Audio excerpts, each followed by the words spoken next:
Guyyaan har'aa Ebla 15. Ebli 15 guyyaa gootota Oromooti. Guyyaa gootota Oromoo maaliif ta'e? Guyyaa gootota Oromoo jedhee eenyutu moggaase? Guyyaa gootota Oromoo hoo maaliif jedhame? Gootonni guyyaa kana keessa wareegaman eenyu fa'a? Baruu barbaadda. Yeroo gabaabduu keessatti Onfine daqiiqaa 8 haga 10 yeroo hin caalle keessatti waa'ee Ebla guyyaa Ebla 15 guyyaa gootota jedhamee moggaafame kana gama keessan dhiyeessina hanga dhuma qophii kennaatti nu faana tura qophii kana qopheessuudhaan hanga dhumaatti immoo kan isin faana turu Antolchaa Huseeni.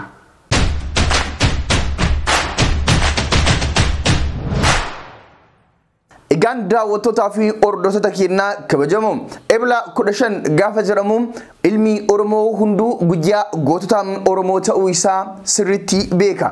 Seenaa Ebla 15 beekuu baatus Ebla 15 gaafa jedhame Ebli 15 seenaa qabsoo Oromoo keessatti guyyaa gootota ta'uudhaan beekama. Xiqqaa fi guddaan beekaa fi wallaalaan kan baadiyyaas kan magaalaas hundi isaa Ebli 15 guyyaa gootota Oromoo ta'uu sirriitti hubata. Kanaaf waa'ee Ebla 15 osoo hin taane seenaa Ebla 15 wareegama gaafsan kaffalame maalirraan Ebli 15 akka ta'e gaggabaabsee gama keessan dhiyeessa. Egaan daawwattootaa fi hordoftoota keenyaa kabajamoo Ebli 15 uummata Oromootiif guyyaa baay'ee gaddaati. Guyyaa gootummaati. Guyyaa gaddinee gootota keenya nurraa wareegaman itti yaadannuu fi guyyaa irbuu qabsoo keenyaa itti aaroonfannuudha. Waa'ee Ebla 15 gaggabaabsee gama keessan yoo kan dhiyeessu taate yeroon isaa bara 1978 fi 79 jidduuttidha. Yeroon kun yeroo mootummaan Somaaliyaa Ziyaad Barree fi mootummaan Itoophiyaa yeroo sanii Dargii jedhamuun kan beekamu kan Koloneel Mangistuu Hayilamaariyaamiin hoogganamu waraana cimaa Ziyaad Barree wajji gaggeessaa ture san gaggeessee injifannoon irra aanedha. Akkuma isin beektan Ziyaad Barreen lafa naannoo Oromiyaa jechuun yeroo san bulchiinsa Itoophiyaa jala jirtu Harargee Baalee fi hanga Awaashitti hin fudhadha jedhee Ziyaad Barreen Itoophiyaa loluudhaan lafa Oromiyaa akka Harargee fi Arsii Bahaatii fi akkasuma godina Baalee hin fudhadha jedhee yeroo itti socho'aa turedha. Mootummaan Itoophiyaas yeroo sanii Dargiin lafti kuni lafa Itoophiyaati malee ummati kuni ummata Itoophiyaati malee ummata Somaalee miti jechuudhaan mootummaa Ziyaad Barree kana loluudhaan yeroo san humni mootummaa Itoophiyaas akkaan cimaa ture. Biyyoota Afrikaa hidhannoo gurguddaa hidhatan keessaa yeroo sanitti Itoophiyaan warra adda durummaadhaan beekamudha. Hundi keessan Dargiin hidhannoo akkamii akka qabu hin beektan. Dargiin hidhannoo hidhate kanatti gargaarsifachuudhaan mootummaa Somaaliyaa Ziyaad Barree kan lafa akka Harargee fi Baalee Arsii hanga Awaashitti fudhachuudhaaf dhufe qolatee dhahee ofirraa deebiseedha. Yeroon kun bara 1998 hanga bara 1999 yeroon kun hanga bara 1978 hanga bara 1979 jidduu jirudha. Kana jechuun walakkeessa bara 1979 jechuudha. Yeroo kanatti mootummaan Dargii mootummaa Ziyaad Barree lafa akka Harargee Arsii fi Baalee hin fudhadha jedhee Somaalitti galfadha jedhee dhufe san qolatee ofirraa deebisee Ziyaad Barree irratti mootummaan Dargii injifannoo galmeesse ture. Mootummaan Dargii akkuma Ziyaad Barree barreessetti as deebi'ee humna qabsoo Oromollee balleessuudhaaf yeroo itti ka'e ture. Yeroon kun yeroo waraanni Dargii injifannoo Ziyaad Barree irratti gonfatee fi boojuu waraanaa achirraa argate saniin machaa'ee firinxiixe ture. Yeroon kun immoo yeroo qabsoon Oromoo reef bifa hawaasaa irraa bifa jaarmaatiin caaseffamte ture. Addi bilisummaa Oromoo yeroo kana reefuu dhalatee ijoolleedha. Yeroo kana mootummaan Dargii mootummaa Ziyaad Barree injifatee humna guddaa godhatee injifannoo argateen gammadee firinxiixe injifannoo biraatiif yeroo qaarriffaa baasee deemu ture. Yeroo kana addi bilisummaa Oromoo akkuma isiniin jenne reefuu dhalatee ijoolleedha. Mootummaan Dargii Ziyaad Barree injifatee adda bilisummaa Oromoo balleessuudhaaf Arsii Harargee Baalee keessatti duula hamaa abaa'oo irratti gaggeessaa ture mootummaan Dargii. Haa ta'u garuu addi bilisummaa Oromoo fi waraanni bilisummaa Oromoo yeroo san godina Arsii godina Harargee godina Baalee keessa socho'u irree tokkummaatiin gootummaadhaan akkuma lola gaafa calanqootii fi lola aannolee lola baddaa baalee sanitti tokko ta'uudhaan hanga maayitti falmachuudhaan waraana dargiin ofirraa qolatanii injifannoo isaanis yeroo itti galmeessan ture. Dargiin Ziyaad Barree dhabama godhee balleesse waraana bilisummaa Oromootiif adda bilisummaa Oromoo garuu balleessuu hin dandeenye. Adda bilisummaa Oromoo weerara dargii kana irra ooluudhaan bara 1980 amajjii tokko ayyaana guddaa kabajatee jechuudha.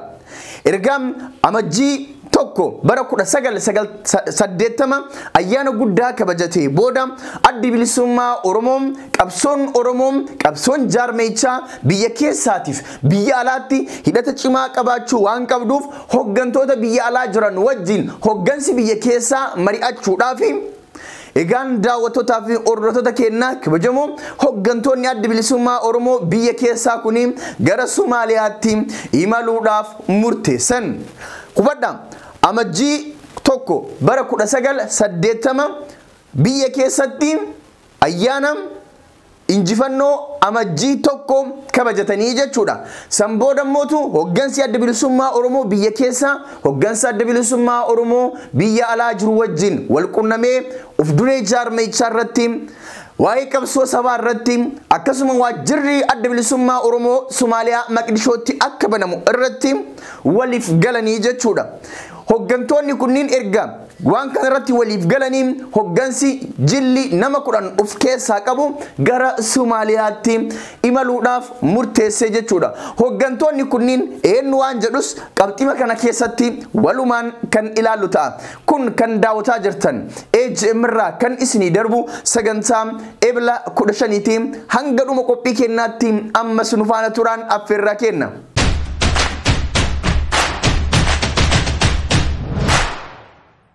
Egaan daawwattootaa fi hordoftoota keenyaa kabajamoo akkuma jalqaba irratti isiniif kaasuuf yaalle hidhanni adda bilisummaa Oromootiif Ziyaad Barree maali jettanii yoo kan nu gaafattan taate yeroo san adda bilisummaa Oromootii fi Ziyaad Barreenis kaayyoo wal fakkaataa qaban. Ziyaad Barreen lafa Itoophiyaa jechuun Oromiyaa Harargee Arsii Baalee kanniin fudhachuudhaaf duula hamaa gaggeessaa ture.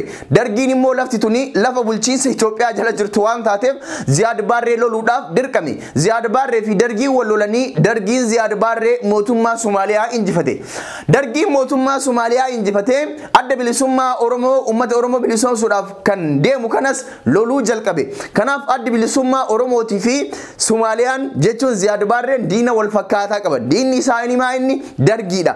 Kanaaf diinni keenya tokko jechuudhaan erga walii galanii hoggantoonni adda bilisummaa Oromoo namni 10 gara Somaaliyaa bobba'anii jechuudha. Bakka kanatti gaafii guddatu jira. Gaafii guddaa namoonni yeroo hedduu kaasan. Gaafiin kuni tokkummaa Oromootiif jedhameet irra darbame. Gaafiin kunis maali?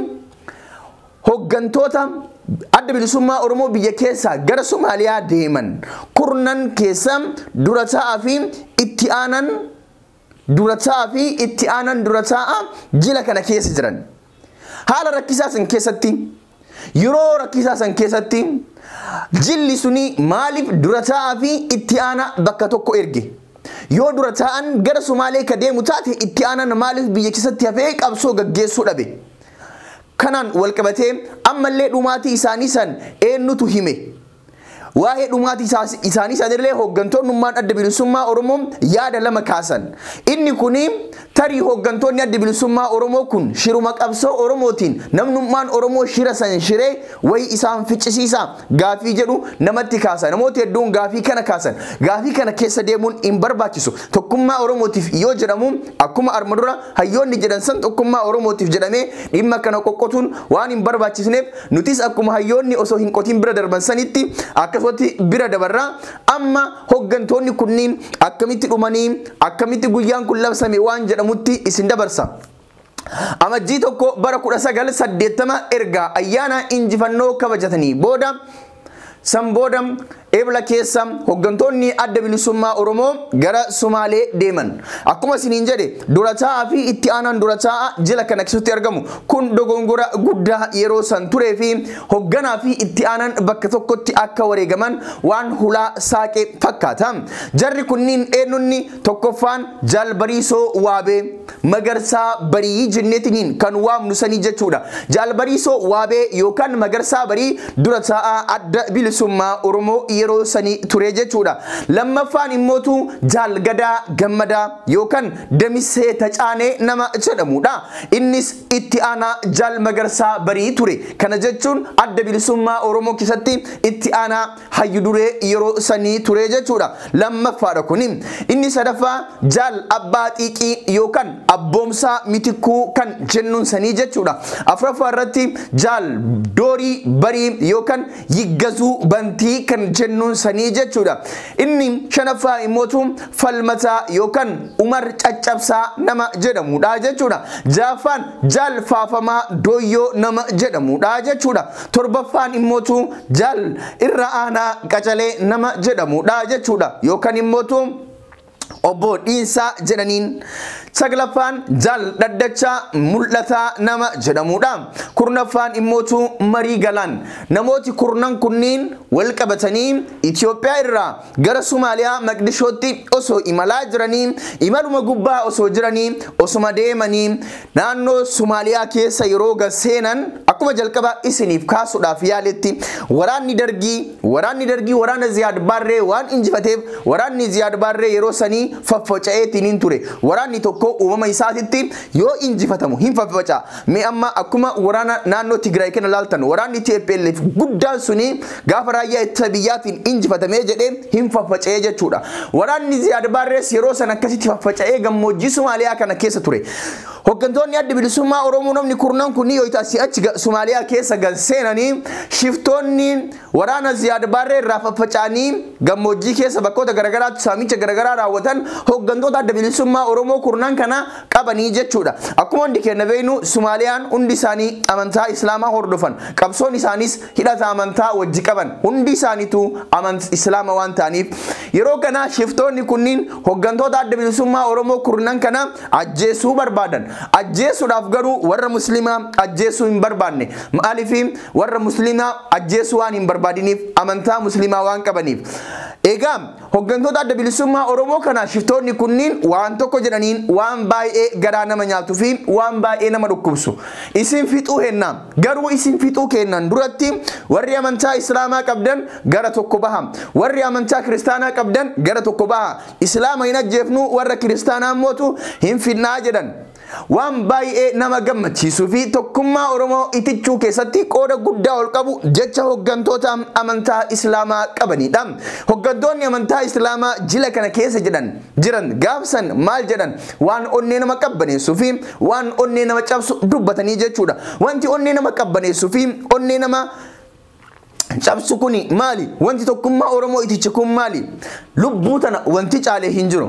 Namni kilaashitti qabee lubbuu kee baraarsuu osoo dandeettu lubbuu kee oolfachuu osoo dandeettu tokkummaa saba kanaatiif jettee yoo lubbuu kee dabarsitee kennitu kun wareegama guddaa Oromoof kaffalamedha. Maal jedhan warri Muslimaa? Nuti kan manaa baaneef amantaa fi miti. Nuti kaayyoo qabsoo saba keenya bilisa baasuuf manaa baane. Nuti gaafa walitti dabalamnu ati Islaama ati Kiristaana jennee walitti hin dabalamne. Nuti Oromoodha. Oromoo jennee walitti dabalamne. Oromoon ummata amantaa garagaraa qabu. Oromoo Kiristaanatu jira. Oromoo Muslimaatu jira. Oromoo waaqeffataatu jira. Kanaaf nuti gaafa walitti dabalamnu amantaan osoo hin ta'in Oromummaani. Amantaan waan abbaatii Oromummaan wal qabanne. Nuti kadeemnuuf Oromummaafi. Nuti kadeemnuuf diina keenya dargii loluufi. Kanaafi yoo nu dhiistan bakkuma tokkotti nu dhiisa. Yoo nu fixxan bakkuma tokkotti nu fixaa malee nuti warri Islaamaa isaanirraa hafnee obboleeyyan keenya Kiristaanaa wajjin qabsuuf manaa baane yoo dhuman arguu hin barbaannu. Kanaaf nu warri Muslimallee isaanuma wajjin dhumnaa nu fixaa jechuudhaani shiftoota Somaalee waan isaan jedhan san didanii osoo lubbuu isaanii oolfachuu danda'anii bakka tokkotti warra hoggantoota amantaa Kiristaanaa fi waaqeffataa qaban wajjin dhumanii jechuudha. Ergaan dubbiin tuni dubbii tokkummaa Oromoo cimsitee itichiteedha. Uragaaf saniitii ka'ee Oromoon takka amantaan wal qoodee hin beekum. Yoo kiristaanni Oromoon kiristaanaa tokko ajjeefamu Oromoon islaamaatu gumaa isaa baasa. Yoo Oromoon islaamaa tokko ajjeefamu Oromoo kiristaanaa yookaan waaqeffatatu gumaa baasa. Akka kanaan qabsoon Oromoo waa'ee amantaatiin walitti hin buune jechuudha. Arra Oromoon amantaan wal qoodu hin jiru jechuudha. Oromoon amantaan kan dhuunfaati, Oromummaan kan walooti jechuudhaan tokkummaadhaan Oromummaa isaa qofaan wal qabatee qabsoo isaa finiinsa. Oromummaa isaa duwwaan wal qabatee biyya isaa misoomsa. Oromummaa isaa duwwaan wal qabatee dinagdee Oromiyaa guddisaa jechuudha. Kun waan baay'ee nama gammachiisuu fi bu'uura gaafa Ebla 15 irraa argamedha jechuudha.